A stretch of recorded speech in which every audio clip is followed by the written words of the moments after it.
Hello viewers, Radhe Radhe. নতুন কিচেনের পক্ষ থেকে সবাইকে স্বাগত আজকের একটা দারুণ ব্লগে। বন্ধুরা, আমরা ভারত সেবাশ্রম সঙ্গে ঘর ভাড়া নিয়ে তো কুম্ভ মেলায় আমরা যাচ্ছি, চান করছি, কিন্তু তার ফাঁকে আজকে একটু আমরা সবাই মিলে সেবা দেব। সেই জন্য এই টুকটাক আর কি কাজ, সেটা মহারাজের সাথেই আমরা সবাই মিলে একটু করব। ভারত সেবাশ্রমে হাজার হাজার মানুষ এখানে কুম্ভ মেলা উপলক্ষে প্রসাদ গ্রহণ করছে। আমরাও এই কর্মযজ্ঞে অংশ নিলাম, হাতে হাত মিলিয়ে একটু সেবা কাজ করলাম।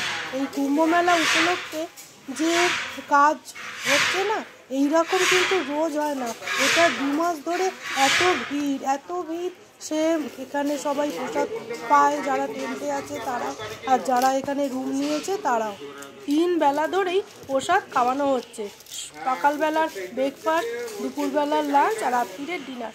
সেটা আমি তোমাদের তো শেয়ার করেইছি যে রান্নাবান্না স্বাদ আর প্রসাদের কি বলবো, মানে উত্তম স্বাদ। আমরা এখানে কত বাজার এসছে, এই বাজারগুলো একদম মহারাজরা যেখানে চাষ হচ্ছে সেই জমি থেকেই নিয়ে আসা হয়, সব একদম টাটকা। এটা বাজারের কেনা সবজি নয়। আর রান্নাবান্না তো হয়েই গেছে, এবার ভোগ প্রসাদ পাবে সবাই রাত্রিরে। আমি এটা বিকালবেলার ভিডিও করছি। আর কি বড় বড় কড়া দেখো, এই কড়াগুলো এখানেই থাকে, এইখানেই রান্না হয়। এখন আমরা বিকেলবেলা পালং শাক কাটছি সবাই মিলে, রান্না হবে সকালে পালং শাকের ঘন্ট। সেই জন্য 1 ঝুড়ি পালং শাক এসছে, সেইটা কেটে রাখলে তবে তো সকাল সকাল রান্না হবে। আর দেখো সব সবজি যেভাবে, মানে 1 ভ্যান ফুলকপি, 1 ভ্যান বাঁধাকপি, মানে এইগুলো দেখেই মন ভরে যাবে। সব টাটকা টাটকা সবজি, তার সাথে বেগুন, গাজর, বড় বড় প্যাকেটে ভর্তি বেগুন, একবারে জমির জিনিস তো দেখেই না মনটা ভরে যাচ্ছে। আর দেখো লঙ্কা, উফ। আর এখানে মহারাজ নিজেই আলু কাটতে বসে গেছে। এইখানে একটা মহারাজ রান্নাও বসিয়ে দিয়েছে, মাশরুম, সেটা সেদ্ধ হয়ে গেছে, এবার জমিয়ে রান্না হবে, সেটা মহারাজ নিজে হাতেই করবে।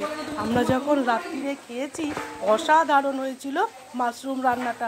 আমরা কোনোদিন মাশরুম খাইনি, এই প্রথম আমরা খেলাম। এই যে মহারাজ যেটা রান্না করেছি, সুস্বাদু হয়েছিল খেতে।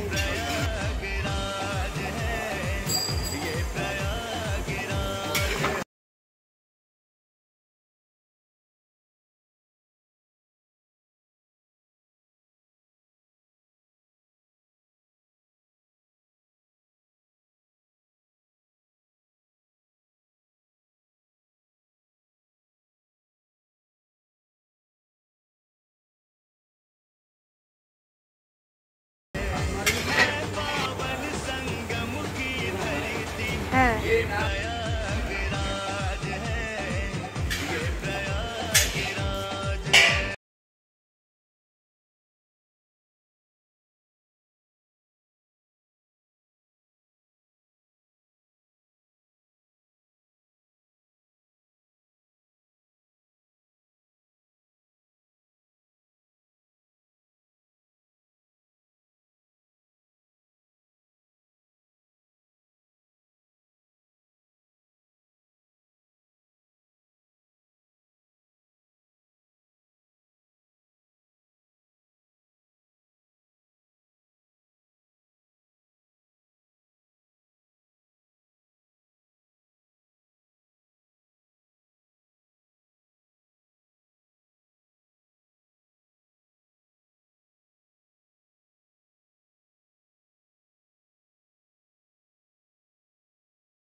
প্রয়াগরাজে কুম্ভ মেলায় না এলে এই কর্মযজ্ঞটা জানতেই পারতাম না।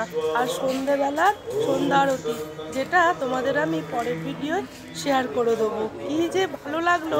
আর গুরুদেবের সেবা, মানে যেখানে যেখানে উনি গিয়েছেন সেখানেই আশ্রম করেছেন, এইটা খুবই সুবিধা হয়েছে আমাদের জন্য।